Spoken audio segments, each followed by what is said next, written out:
I believe we're ready. So, roll allegiance to the flag of the United States of America and to the republic which stands one nation under God, indivisible, with liberty and justice for all.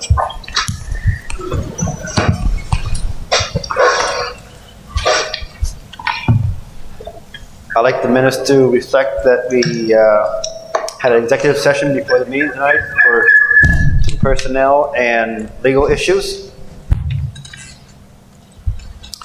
Are there any comments on agenda items?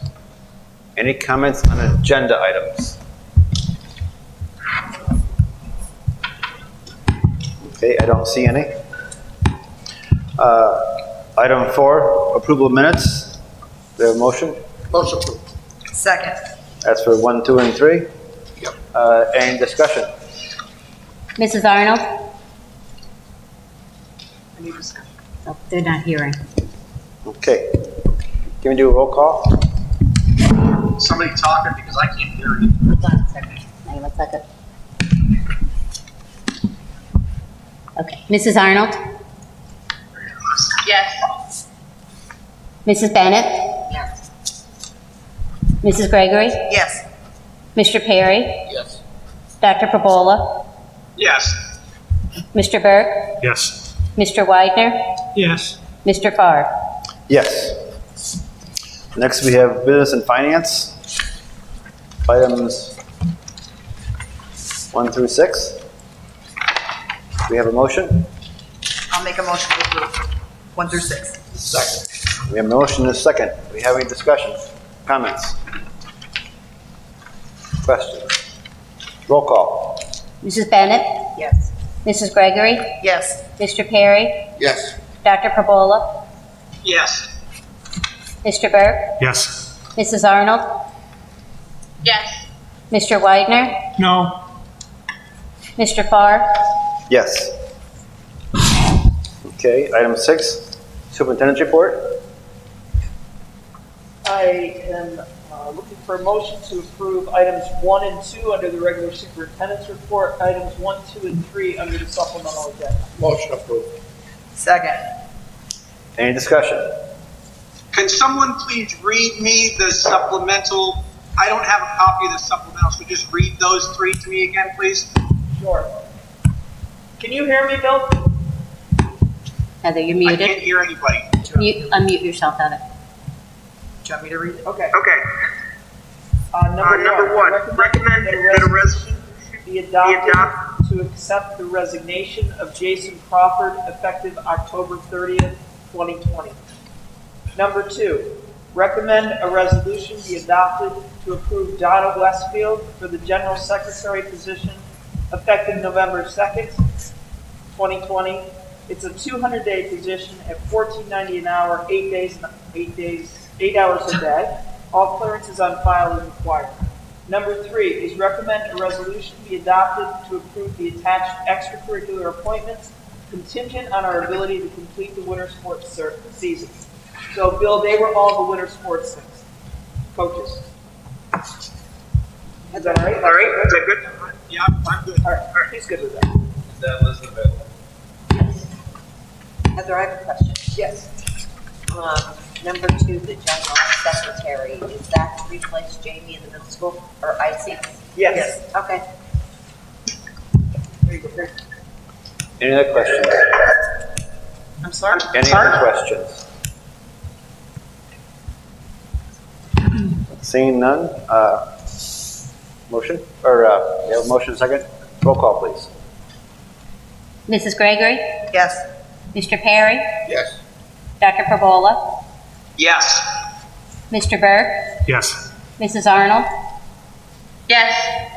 Mrs. Bennett? Yes. Mr. Widener? Yes. Mr. Farr? Yes.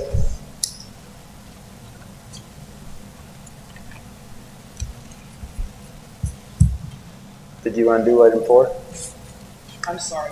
Do you want to talk about item 4? I thought that I would do my presentation before we talk about number 4. Okay, want to do it now? So do you want to do committee reports? Sure, we can do committee reports. So we had two committee reports before this. So Yes. I'll turn it over to Shane.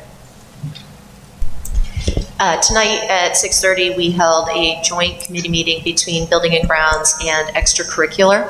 Our main objective was to discuss next steps regarding the use of facilities for both community as well as school-related activities.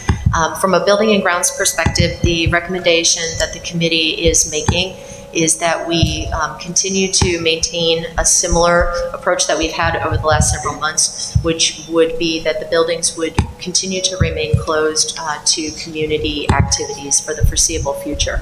We certainly recognize the need to reevaluate this on a regular basis, but there's two things that are contributing. One, as we monitor the ongoing trends in our community, we certainly see that there are an increasing number of cases, and we feel like that data is obviously a concern to all of us, and we don't necessarily think that that provides a good foundation for continuing to expand the use of facilities by community groups.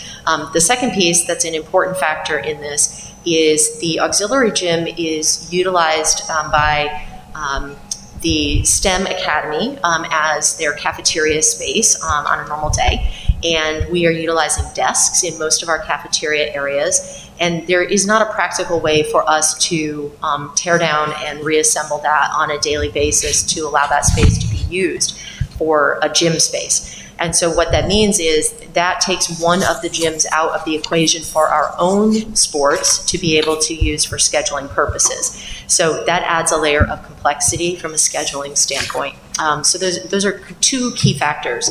We recognize that this is a big impact on the community and the activities that traditionally have used those spaces throughout the winter months. So we don't make that decision lightly, but we also recognize that this is an ongoing changing situation. So the group will reconvene in a month to evaluate the data and make a determination going forward. I don't know if Mr. Perbola wants to provide an update or if he would like one of us to do that representing the extracurricular. Yes, I'll echo what the Buildings and Grounds Committee, our extracurricular committee feels the same. We want to proceed with our own kids, our own teams, get our kids on the courts, in the pool, on the wrestling mat. We want to work with our coaches and our athletic department and our maintenance department, continue to keep our Tunkhannock school kids involved in their activities. And at this time, we're still getting more data. We're going to get more input from PIAA. We're going to get more input from the governor's office. But based on at least the current set of data that we have, and unfortunately we're not seeing it move in the right direction. These are indoor sporting activities that we're talking about. It's our recommendation that we just stay the course with our own kids and our own teams and our own extracurricular and co-curricular activities. We'll meet again. This can certainly change. We want to follow also the current spectator rules. We want the families to come in and see their kids participate in the sporting activities. Obviously, those rules can change. I mean, things have been changing, if not weekly, but every 2 or 3 weeks, and then we meet and we change. So we're willing to be flexible in the future, but just right now, based on the data, that's the recommendation of the extracurricular committee as well. Thank you, Bill. Phil, I also just want to mention real quick that we did set a date and time for Transportation Committee. So the next Transportation Committee meeting will be on Monday, the 2nd of November at 6:30 p.m. We will hold that here unless I determine that there's any scheduling conflicts, but I'll check with Mr. Bosher. But we'll plan for here on Monday at 6:30. I also just want to mention briefly, while we're on the topic of transportation, that the transportation community lost a key member of our community this week. Mr. Joe Ball passed away over the weekend. He was a real key leader and resource for the district, for the transportation community, and he will be missed by many.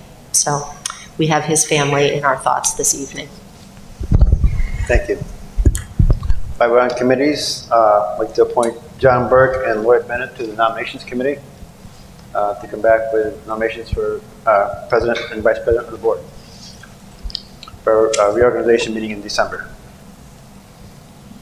I believe that's all of the committees. Heather, are Okay. you ready to do your presentation? Sure. Okay.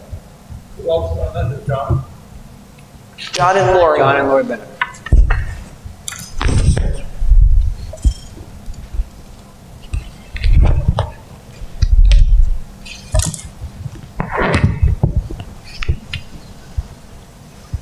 So when we adopted the original health and safety plan for reopening, it was for the first marking period, which ends on November 11th. So it is time once again to revisit that plan and make any changes to it so that I can resubmit that to the state. So over the course of the last few weeks, we've met every single week in the month of October as a board to look at these numbers, to look at the survey data, what are the parents telling us, and what are the next steps. So I just wanted to come back to you with some ideas on and the impacts of those ideas on our teaching staff, on social distancing, etc. So right now, we believe that we will have these numbers of kids returning to the primary level from the Fusion C3 program. Now, these are kids who've never set foot in the district this year. They have been totally online. We have brought back some kids in the interim, a few kids with some special needs and a few kids that were really struggling. But by and large, we believe that these are the numbers that we'll want to return in addition to those children who already have. And we will be able to use available slots. So right now at the primary center, we can fit a certain number in each room, and we have available seats. So we're going to work to fill those seats and still be able to socially distance. We also have seats at Mahoopany. So we obviously would look at the kids that want to return in that catchment area, and we would use those seats as well. So at the primary center, we're in pretty good shape, and we believe that we can still continue to socially distance, which has been working for us. At the IC, the intermediate center, this is grades 3rd through 6th, the impacts are a little bit more substantial, but we believe that we would have 8 kids returning in 3rd grade. And what does that mean? The impact of that is that our Fusion C3 teachers who have been teaching totally remotely, I mean, they're in the building, but all of their students are remote, they would now become a hybrid teacher. So they would have some kids in the building, and they would also teach online. So that would be one change. Content development, that's a tricky question. So as we proceed through the year, we continue to have the need to continue to stay ahead of the kids that are online. And that's also important in the event that we would have to go out or quarantine a classroom. So we have to keep that in mind. How are we going to provide those teachers with time to content develop? And also, it would make us a little bit short on dismissal coverage. So we have to come up with a new plan as far as dismissal. In 4th grade, the only other difference between 4th grade is now we would need to use the auxiliary gym for lunch. In order to continue to socially distance, in the 4th grade lunch, we'd have to use the auxiliary gym. In 5th grade, our Fusion C teachers would remain remote. There will be some room changes here. We have some rooms that are a little bit larger, and we can fit more than 13 kids in them. So that's what we would do. We would move some teachers into those larger rooms and add more seats, but again, maintaining our ability to socially distance. And if we did that in 5th grade, then we would be able to keep the same number of teachers. We have 2 teachers that are teaching remotely right now in 5th grade, and they would continue to do that. 6th grade is also similar to 4th. That the only other difference would be our teachers would move to hybrid, and we would have to use the auxiliary gym, and they are an integral part of our dismissal process, so we're going to have to problem solve around that. So K to 6, we look pretty good. I think that we can socially distance and maintain that, and continue to have a positive track record that we've had, I hope. 7th and 8th grade. The high school is in the 7th through 12th graders are on that hybrid, remember. So if we continue with the hybrid in 7th grade, we can just use the available slots and we can continue to socially distance. If we go to that 4 cohort, and for those of you that weren't here when we discussed this before, that idea was based on, we look at all the kids and we say, Mr. Perry, you're Monday's cohort, Mr. Widener is in Tuesdays, Mr. Farr Wednesday, and Mrs. Gregory is on Thursday. So on Mondays, that 25% of kids that Mr. Perry is in would stay home.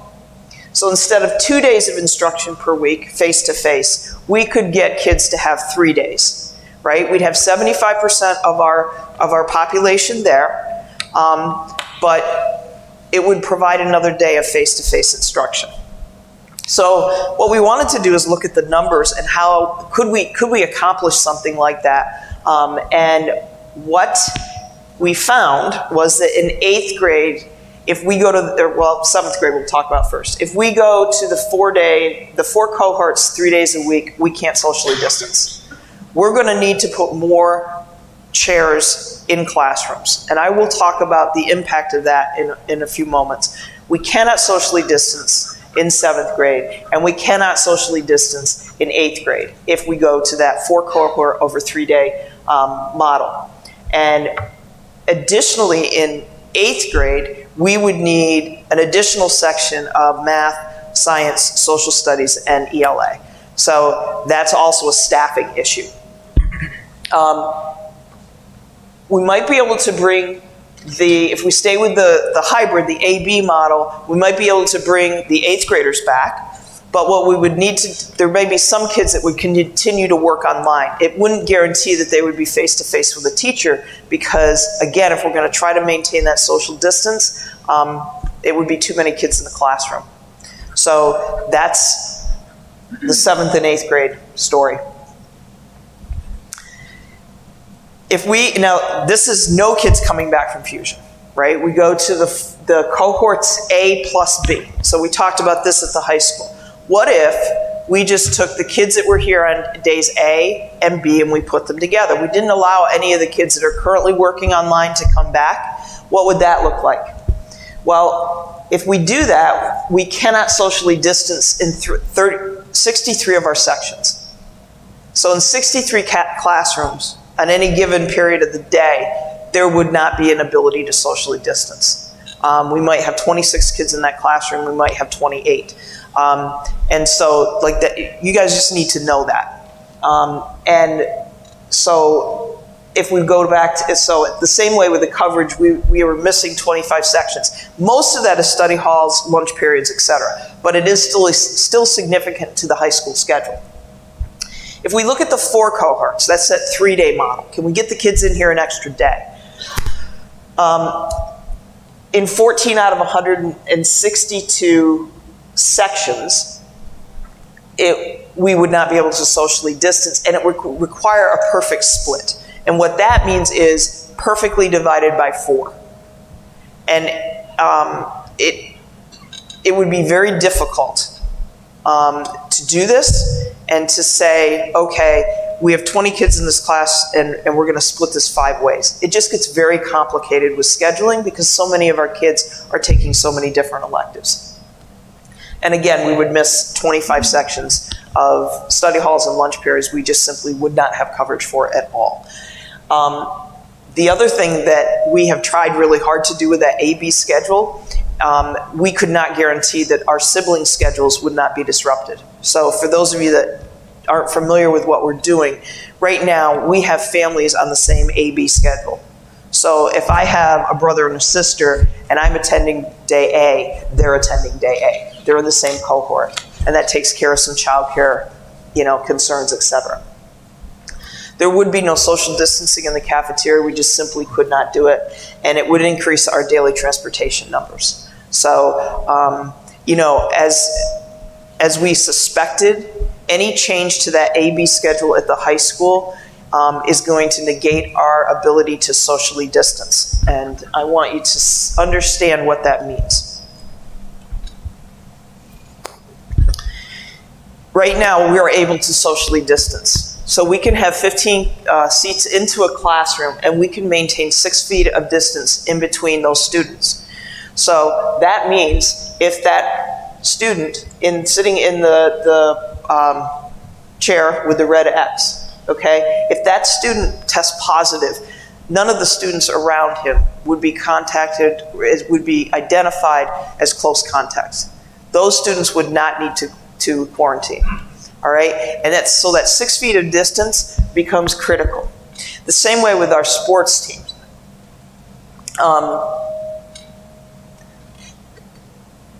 So if we have an athlete that tests positive, teammates and potentially the whole team would likely be quarantined. But if we're able to maintain social distance in our classrooms, close contacts would be limited to the teammates, and they wouldn't necessitate a substantial shutdown of the school. So again, as long as we can maintain that 6 feet of distance, those kids have a little bit more exposure, and so I want you to understand the impacts going forward. Now, in a classroom where we're unable to socially distance, so this is less than 6 feet of space. Now, what I set up here, the gray are the desks, and this is a classroom of 24. So in a classroom of 24, we're not able to socially distance. We can't get 24 desks in that room and maintain 6 feet between them. So again, if that student becomes ill and tests positive, that affects 8 other kids, okay, to start. But this student has a desk in 6 other classrooms. So there are 8 other children or 8 other students who are going to be affected each period of the day that kid is sitting in a chair. So what you're talking about now, if you're not able to do socially distance, is at least 8 students in each room will be identified as close contacts. And those kids would have to go into quarantine. So 6 other classes times 8 kids is 48 students, potentially, plus 6 teachers would be identified as a close contact to that student if we could not socially distance, at a minimum, okay? So what I want you to understand then, what? Oh, I thought you were trying to get my attention. I'm sorry. So let's say 2 days later, this student tests positive. All right, 48 hours later, this student tests positive. Now this kid, this kid, this kid, this kid, and this kid are close contacts, and they're in quarantine. And 2 days later, sorry, having technical difficulties. This kid tests positive. Now this kid, you get the idea. Right now, in that classroom, there's only 6 kids that aren't in quarantine. And this is over 6 periods a day. So you can understand, if we're unable to socially distance, how quickly 1 or 2 cases could shut us down.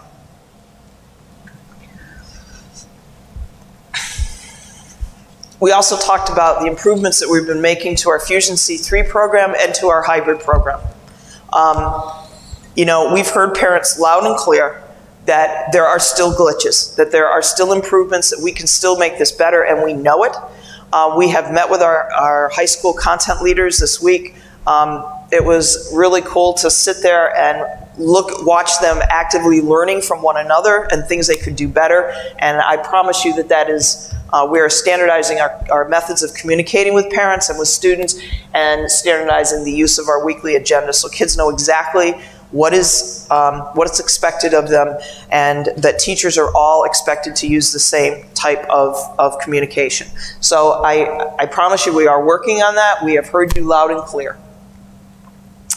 Update on devices. We should have 1,100 devices here on Tuesday. All right, so yes, yay. So that hopefully will allow us to start deploying one-to-one. That should be enough to get us through with what we have left. So that is a really, really good news. Just wanted to update you on some of the more current data that I've been able to gather. As of today, there are 120 confirmed cases in the county and 10 probable cases, bringing it up to 130. I talked with Gene Ziak this afternoon, and just a very sobering statistic is that in 9 days we've had 20 new cases. So that's just an update. I want to talk to you a little bit about this. Right now we're in the moderate transmission level, and moderate says that we should be, okay, so let me just explain to you how this works. Our neighbors in Luzerne County right now are in the substantial. So you can see Westmoreland County was in substantial for 2 weeks. Once you're in that substantial category for 2 weeks straight, I will be contacted by the Department of Health and by the Pennsylvania Department of Education, and they will meet with me, and we will talk about safety plan, etc., and their recommendations and their guidelines. At this point, we're in moderate. And their recommendation is 2 weeks in substantial, and you go out full virtual, meaning everybody is on virtual, right? That's their recommendation. In the moderate, it's not as aggressive, right? The moderate recommendation is that we can be hybrid, or we can be virtual, and we can have a combination of the two. One of the things that we need to talk about, right, is that right now, technically, we're not hybrid at the primary, at the IC and the PC. We're getting those kids in here every day, right? Socially distanced, and part of the reason we were able to do that was because of Mahoopany. So, I just have to have that conversation with you, that you're okay with that, right? That what we're doing is working. We've had one case so far, and so I just want to make sure I'm taking the temperature of the board here, that you guys are okay with that moving forward, and that we don't need to change our plan and go full. Okay, all right, good, because I don't want to do that. I don't want to disrupt what's working. Heather, I have a question. Yeah. We seen the K-8 kids that were returning. Yeah. Maybe I missed the 9 to 12, or did you do those in person? I didn't put the numbers up there. I gave you those last week. I can tell you what they are. I have them here. See, I was a little bit late last week.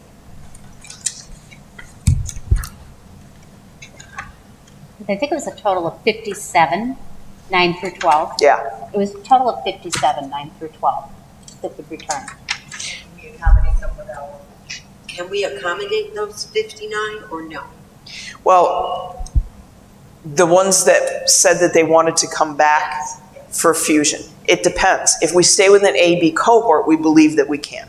Okay, that's what We believe that we can. What my next question Right. was. Now, I'm not, total transparency, Lori, there may be a kid that continues with his English class online, and we give him a place to work because we can't fit any more kids in that classroom and socially distance. So I want parents to understand that. Okay. Just because if the kid comes back, it doesn't mean they're going to be face-to-face with a teacher, because we may not be able to do it.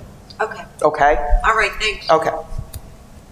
So, now's the time for any of your discussion or any of your feedback, or I'll answer questions. I'm happy to do that. I have the data from last week and just kind of the raw data. I'm just going to throw something out there, and I don't even believe that it's doable, but it's something to think about. Mm-hmm. If there's any way possible, any empty space for administration to go and open that top floor for students to be able to return. Just a thought for the Okay. future, that it may be something you may want to look at, even if we have to bring in what did we used to have, Rob, at the back, where the Tiger House was? A modular. A modular for administration, so we can bring more kids back. Lori, right off the top of my head, we'd still have a staffing issue, Okay. right? That would still be a problem, but that's, certainly on the table. Okay. So I was in a much different place a couple of weeks ago. I think it's important as we think about continuity of education. When I look at these numbers, the nice thing about the model we have now is we can maintain the in-person instruction when we have more cases, because it's a matter of time before we get another one, and we're not going to send out multiple kids. And I think it's better to run with this model for next marking period than introduce new complexity when we know the numbers are rising in the county anyway.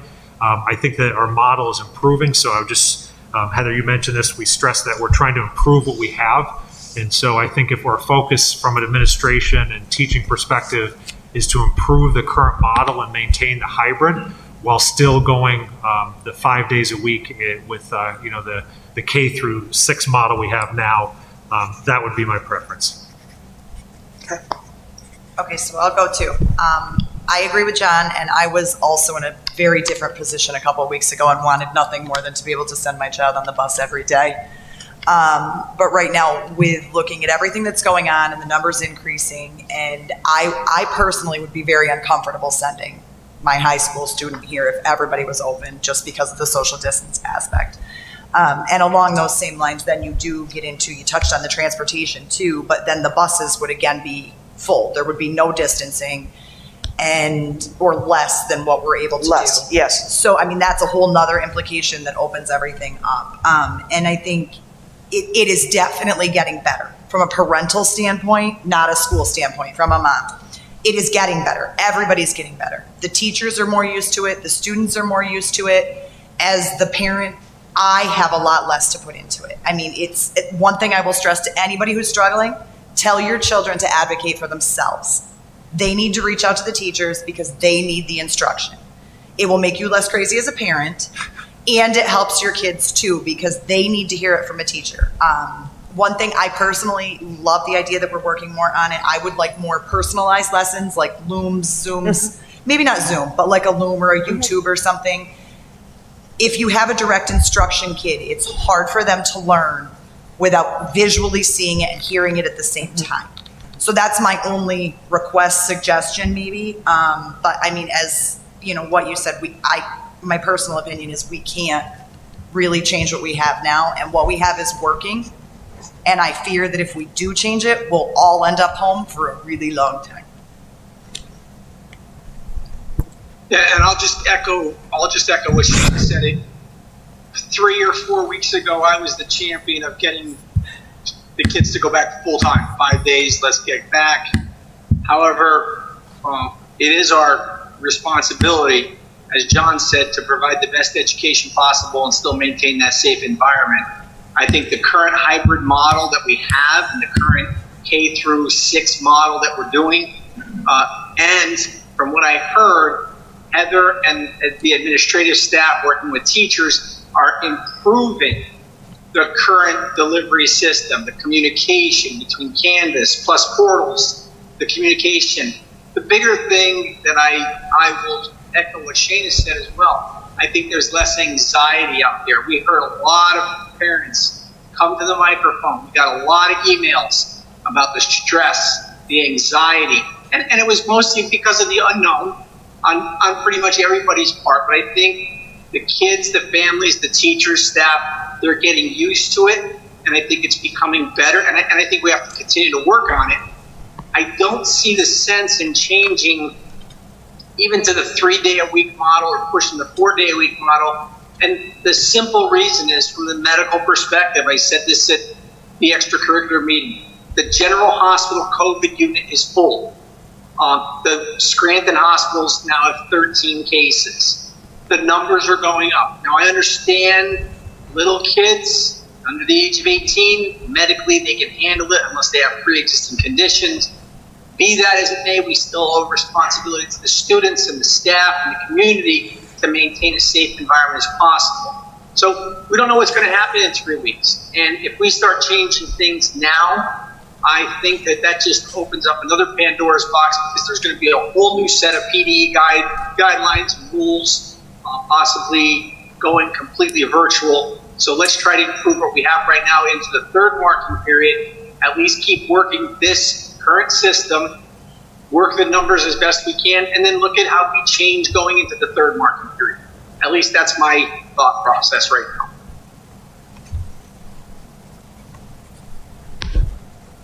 Anybody else on board? Yeah. So in our other meeting, we talked about sometimes it's good to hear the positive things, but I also wanted to give a shout out to I don't know about K1 and 2, but I know the intermediate center and all the kids are getting their training on the campus, even the kids without the devices. In the event we do have to go home, the kids that are not using the hybrid are still learning it, which I think is great. So they also have a comfort level with it. So in the event, it's like it was in March where we're here in school one day and then we get a call and it says, surprise, you can't come back. We have a plan and the kids have seen it and they know what to do and they know their login and their password. So again, it takes a whole nother level of anxiety out, which I think is great. Yeah. Okay, that's all. Is Craig Kaiser there? Yes. Yes, he is. In the spring, he used a program that made videos that I recall him saying was very user-friendly for the teachers, and my son had it, and it was actually useful for him as well.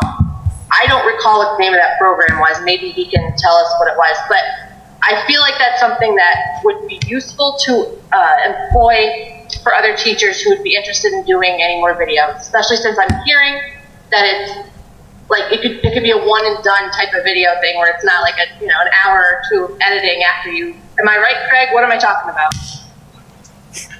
Yes, there are several programs that are used. I use Blue in the springtime, but I use Screencast-O-Matic now.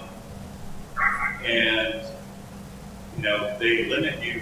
Well, the Screencast-O-Matic one that the school has limits you to 15 minutes at a shot. So it's kind of nice. You can only go so long. So I like it. I use it. I think most of the students who are at home like it as well because they can hit stop, rewind, all that good stuff. But and many teachers are using that. Many. I was gonna say, if there's software like that we can be employing to make it easier to do, because I have a kid who needs more than just here's a link to whatever you need to read to teach yourself how to do this thing. To be able to have that visual, all that neurological stuff about the more parts of your, senses that you use to learn something, the easier it is to recall it. That comes into play with it. And I'd like to see us try to find something else that can make that an easier process for teachers. Because from what I'm hearing, what a lot of them have been using isn't super user-friendly. And I remember seeing things on social media about teachers that are trying to do the same thing 3 and 4 times over because it's not taking for them when they first try to do it. So that was the one thing I had to add if we're going to continue on the 2 days for the hybrid right now. The other thing is, I don't want to see any scenario where we're refusing a kid to come back, even if it's just for 2 days. I understand that might be in some cases we would have to utilize some C3 courses, but I'd really want that to be as minimal as possible. So I understand that there's going to be some, I just want to throw it out there that I think it needs to be, we need to bring anybody back who wants to come back as much as we can. Yeah. And if they can't get into a classroom with a teacher, then maybe, offer free tutoring or something like that if a student's grades justify that need. Yes. Yes, Holly, I agree. Anybody else on the board? So the fourth item on the supplemental agenda was to get you guys to, whatever your decision was, to put forth a motion for approval that allows me to move forward with the reopening. It's the health and safety plan for the second marking period. So I look to you for a motion. I'll make that motion I'll second. To maintain the current plan, to maintain. second marking period. Is that correct? Okay. A motion and a second. Any discussion? Did I hear correctly? That's to not make any changes. Correct. Yes.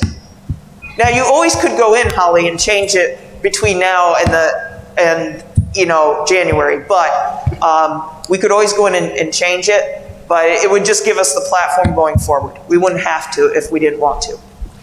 But no, I just was making sure there wasn't any other changes that, that were in it that I had missed on.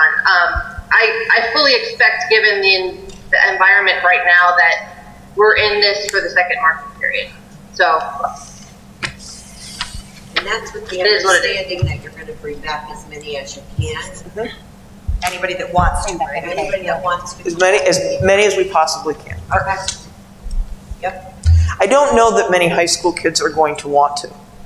right? I mean, they made a choice, and they may figure, look, I got this now, and why would I come back 2 days a week when I'm working full-time at Weiss Market? I just don't know. Based on the... That's understandable. Yeah, it is understandable. This is a model that, can work for some kids, and it doesn't work well for others. So, yeah. I'll make that motion that we move forward with that until at least January. Okay. And Shane, I second. you seconded it. Okay. Anybody else have a question or comment on it? Okay, roll call, please. Mr. Perry? Yes. Dr. Pabola? Yes. Mr. Burke? Yes. Mrs. Arnold? Yes. Mrs. Bennett? Yes. Mrs. Gregory? Yes. Mr. Widener? Yes. Mr. Farr? Yes. Thank you. Thank you, Heather. That also took care of our unfinished business returning to school. Under new business, we have the Visa account there for your review, as well as a monthly summary of Kelly Services substitute teacher fill rate. Is that getting any better, Heather? Yeah, because all the districts around us are virtual. So all the districts around us are going virtual, so we're attracting a lot more subs because we're one of the few that are still in. Okay, now, can I branch off of that and how are our applications coming for the 2 special education positions? We have no applications. None? None. No applications.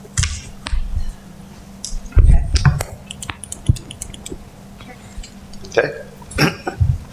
Item 3 on the new business, looking for a resolution approving the dental services of Rural Health Corporation. Second. We have a motion and a second. Any questions or discussion?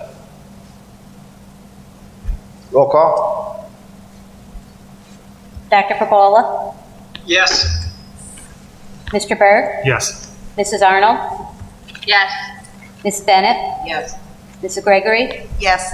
Mr. Perry? Yes. Mr. Widener? Yes. Mr. Farr? Yes. Okay.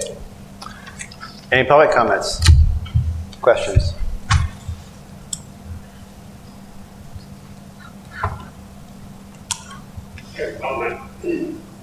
Could you come up to the mic, please, and give us your name? I just want to thank you for all you're doing with this COVID thing. To help the task to keep up with this. Just want to thank you for all you've done there. Thank you. Our administration and our teachers and our whole staff deserve credit for that. We appreciate them very much for all the work they're doing. And thank you, sir. If there are no more questions or comments, a motion to adjourn? Motion. Hold on, I just had one thing I wanted to add. And John Burke can correct me if I'm wrong, but I believe our speech and debate class is going to be live streaming a debate that they're having on the 30th at 10 a.m. That's correct. So I think it would be a great opportunity for the community to see what the kids have been able to do, even on an AP schedule and all the disruptions, that school is still happening, and here's an opportunity for the community to tune in. Is that going to be on the YouTube channel? Yeah, it's going to be live stream.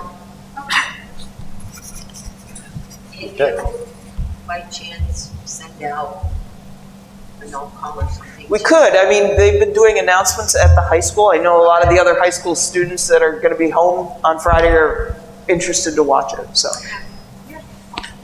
I have a couple comments. Phil? I just want to make sure, I have an issue before you adjourn. Okay, could you come up to the mic, please, And if you don't mind, and give us your name?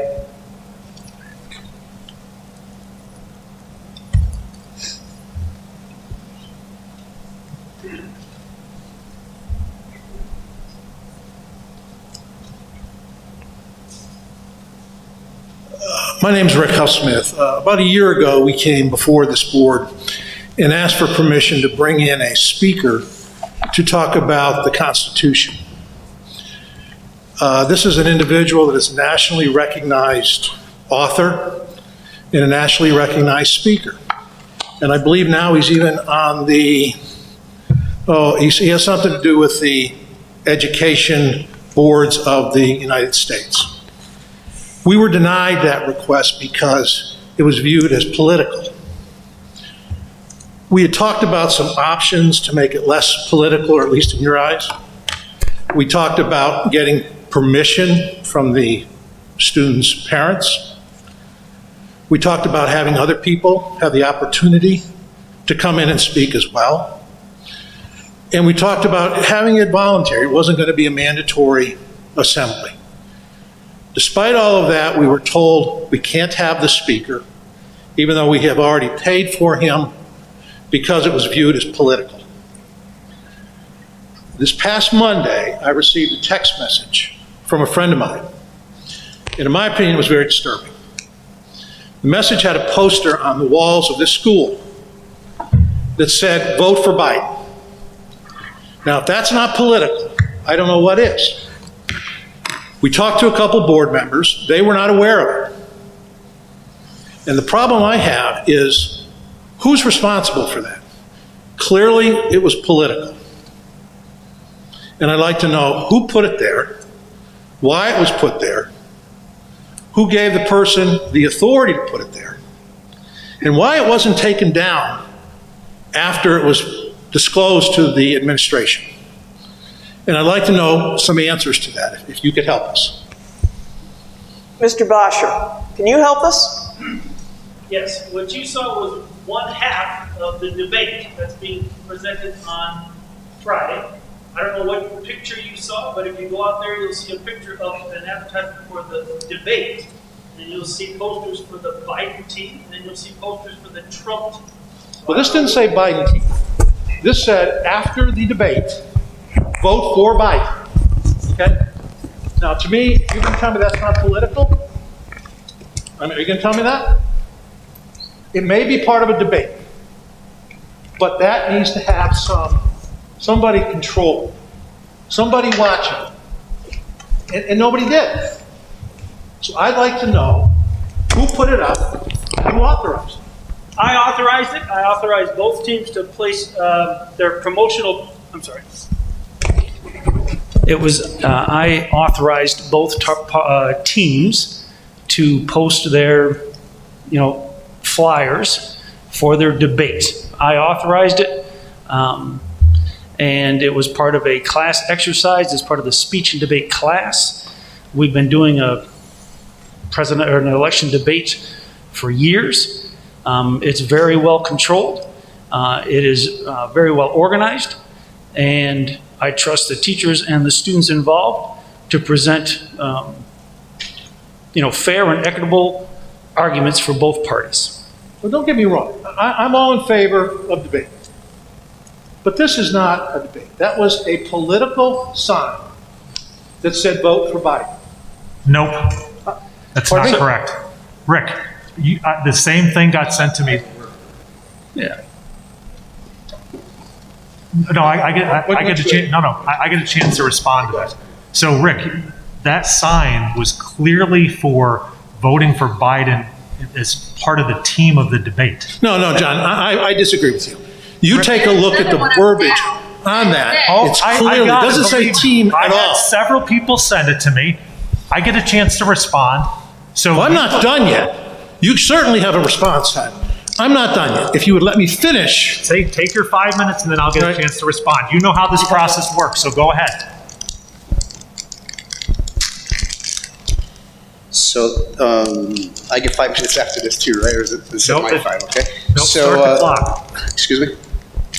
Go ahead. Yeah. So it says vote for Joe Biden after tuning into our stream debate through Tunkhannock area YouTube channel, and that's what it says. That's the ad for voting for Biden.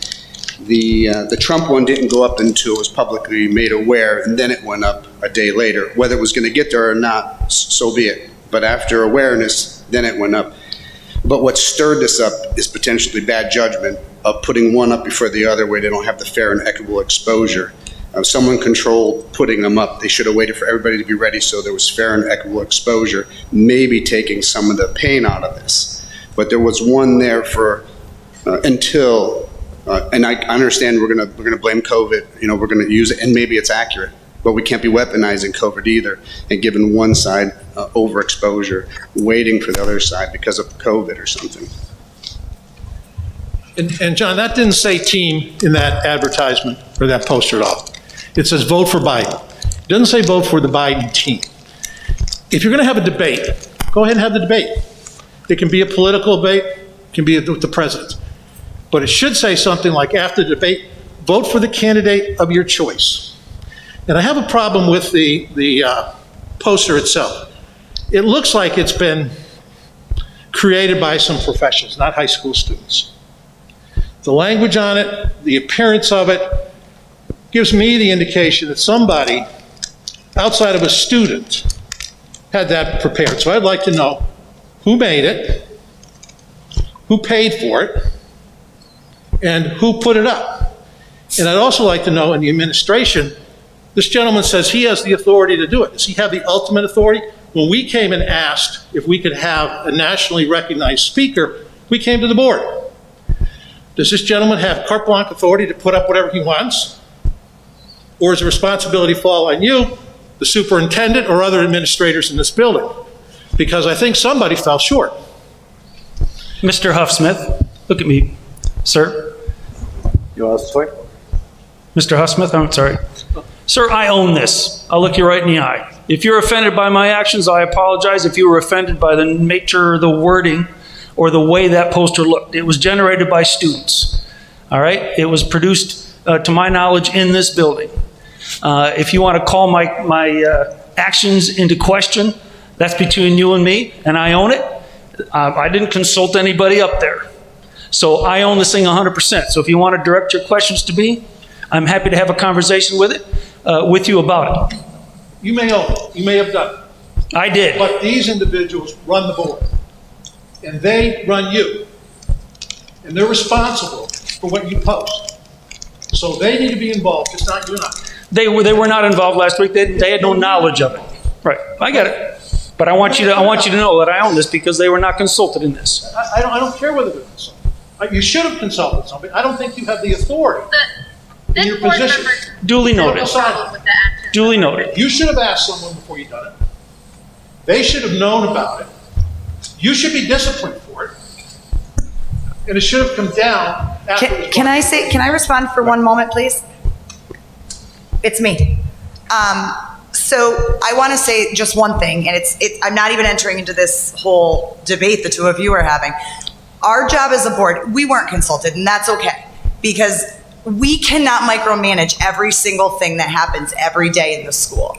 I mean, I, as a school board member, give my trust into our administration to do what they think is right.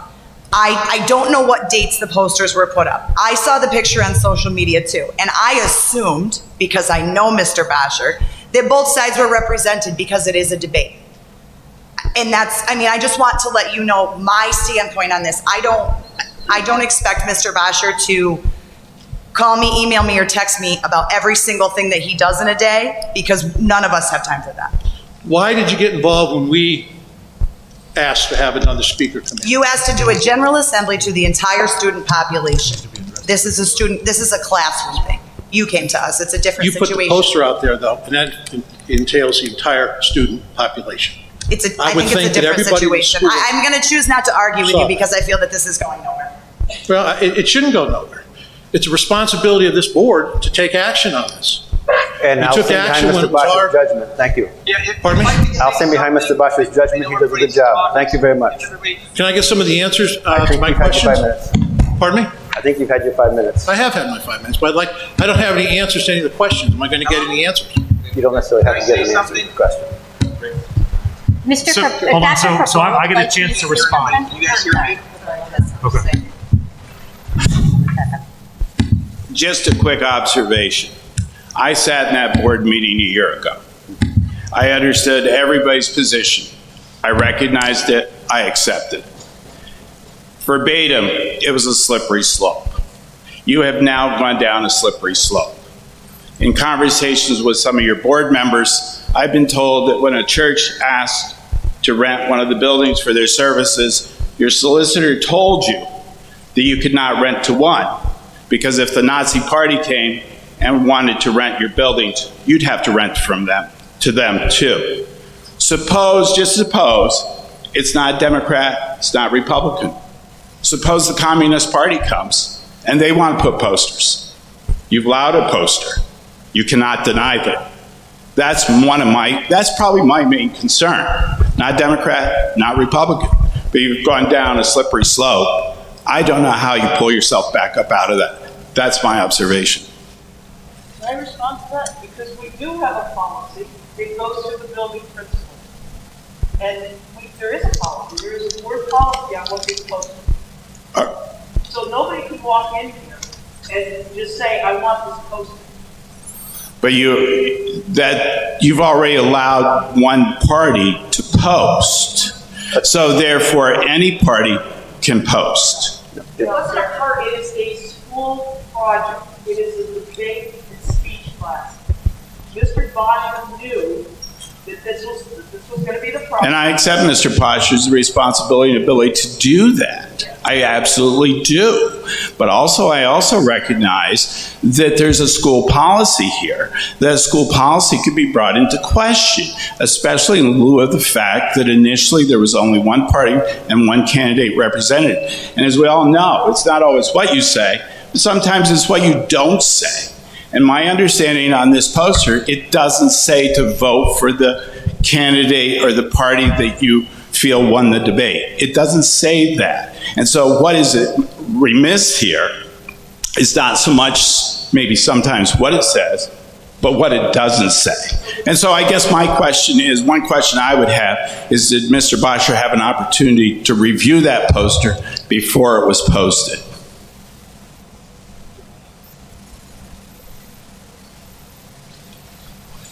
Hello, my name is Justin Seward, and I am the person who posted the flyer. I am the campaign manager for the Biden team for the speech and debate class. I generated the posters in my living room. I printed them off in my living room, and I went to Mr. Bosher and I showed him the posters and I said, the other team has agreed to post a poster too. They function independently of me and my team, and that they will eventually put up their own poster alongside of ours, so that both sides will be fairly shown and promoting themselves. I find it disgusting that everyone is so involved in my going on in my classroom. It's really kind of aggravating to me that you are so involved now, but not any other time that we need your support. I would really like everyone to know that it was my thing. We have a PR director who actually was working on these things, and she did a fantastic job. The posters look fine. We worked with the other team. They were fully aware of what was happening, and it was actually, the poster was only up for one full school day, in-person school day. So there was only a one-day disparity. And that was because they function independently, their own team. This is a school event. It's not like, I can't even vote. I'm 17 years old. I can't vote. I'm not even in a party. Like, you're making something out of absolutely nothing. Thank you. Thank you. And so, I just want to respond to that. We're comparing apples and oranges. So I've known Davis, I've known Rick. I understand where you're coming from. But these have nothing to do with voting for Biden or Trump. This is a school event. And I'm a registered member of the Republican Party, and this is the biggest fake news story I can imagine. And you guys come in here like this, it's an embarrassment to the school. So I would say that over the last 4 years, I've been in the school for other embarrassing situations, and I have never gotten the level of response I got now. So thank you for everybody who called me back almost immediately upon me raising some of this to your attention and getting full answers that I needed. It is absolutely the fastest and the most response I ever gotten in the 4 years. And I can date it back 4 years where I walked in here, did the same thing to somebody else, didn't get any response, wasn't happy with it, which brought up some of my past rage of not getting responses. But this one was good. You all responded, okay? So the good news is that despite the posters that were only one, and then the debate poster, I have a picture of every single location, and there was never room for the third poster ever when the first two went up. So I can show that. Now, I'm sure the third one is there. I can guarantee it's in every location. It's properly located. So whether us bringing it to this attention and embarrassing the school district, then so be it. But I have a feeling it's what might have fixed it, because you can see in every one of my pictures, and I have every one, that there was no space for the third poster. I was told immediately after I displayed that the third poster existed, and I immediately went to the school to find out if that was true or not, so I could see with my own eyes before I bring it. It not only wasn't there, but in some places there was no room for the third poster. So I'm glad it's fixed. I believe this embarrassing action got it fixed, and if I'm wrong, so be it. We will not weaponize this COVID situation and this pandemic to make oopsies like this. This is not a small oopsie. This is a very important oopsie. So we will not, and we should not weaponize the pandemic to make oopsies and cover it up saying, oh, the cohort this or this. It shouldn't happen. It's brought to our attention. The whole public knows, you all know, we all know. We will do it again next time something like this happens, because it's going to take years to unwind this web that we're creating during this pandemic, accidentally and or on purpose. So there's the county election officials should have been who spoke to the new registered voters, period. No matter who did it, it should have been the county election officials who did it. If you're not allowing them in the building under the guise of COVID, then you should have put them outside. I see how creative we are with social distancing and getting things done.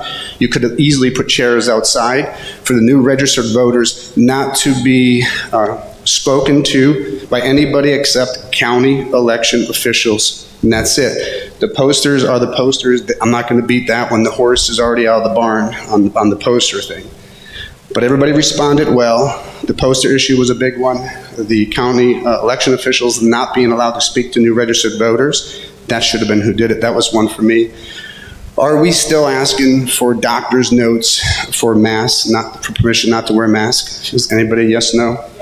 Okay, so I have the doctor's note for the district. Dr. Levin, the note from Dr. Levin, I called the office of the governor and the Department of Health, and they personally sent me an email which gives everybody the doctor's note that you're asking for, and it's on page 5, subsection 6, the last sentence. Individuals who cannot wear a mask due to a medical condition are not required to provide, may enter the premises and are not required to provide documentation for such medical conditions. That exists. That's everybody's doctor's note. So everybody who can, in the district or in the Commonwealth, should know you now have a doctor's note that I can email to you from Dr. Levin, who is the doctor of Pennsylvania. So this exists. If you don't know exists, I'm sorry you don't. Do we have a list of every staff member and every faculty member and anybody in this who comes into this building who has comorbidities? Do we have that list? Is that a no? We need to get that list, and I'd like to have that. If you won't give it to me because of HIPAA or because of some constitutional reasons, that's the same reason why we have this other note. Now, that being said, the reason I want it is sooner or later, someone's going to get COVID. And if you have a comorbidity and you pass away because of COVID, because 70% of all mask wearers are getting COVID, that's to date. So if you're allowing somebody to be on this premises with COVID and they happen to get it from somebody, that earnest and that anguish is going to be on the population, whether it's a kid in that classroom, is going to feel like, oh no, I killed Mrs. So-and-so. When Mrs. So-and-so potentially shouldn't have been in person because of a comorbidity. So if I can't have that list, you can redact that, all the names, but I'd like to have a list so I know that you're aware of who has your comorbidities and who may get COVID this season and may die because of their comorbidities, not because of COVID, but will be charged with COVID and a complication of COVID. And then some poor kid and some poor family is going to own that because they put their mask down too long and were warned too many times. That's going to be huge on some poor kid. Listen to an email exactly what it is that you want, because I will do that. I will do that. Yes, thank you. And you can redact names and stuff. I just want to know everybody has comorbidities. Email with a specific one. Thank you very much. That's all I have. Thank you. And just one last comment. As a member of the Wyoming County, I'm always very interested in what you do, whether it be in debate class, whether it be in biology, whether it be in history or poli-sci. And that's one of the reasons, one of the main reasons that we came to your board last year and we offered you a world-renowned speaker, and we were paying the cost. So don't ever feel that the community doesn't have your best interest at heart. We do, we do, we do. And yes, you are absolutely right. It is your classroom, but it is our responsibility, especially through the guidance of the board, your administration, and your faculty, that you get all the information. And this is what we're looking forward to, is helping you get a full, rounded, balanced education. John, I appreciate it. Thank you very much, everybody. It's a great opportunity to come and address you. I appreciate it. Thank you. Anybody else?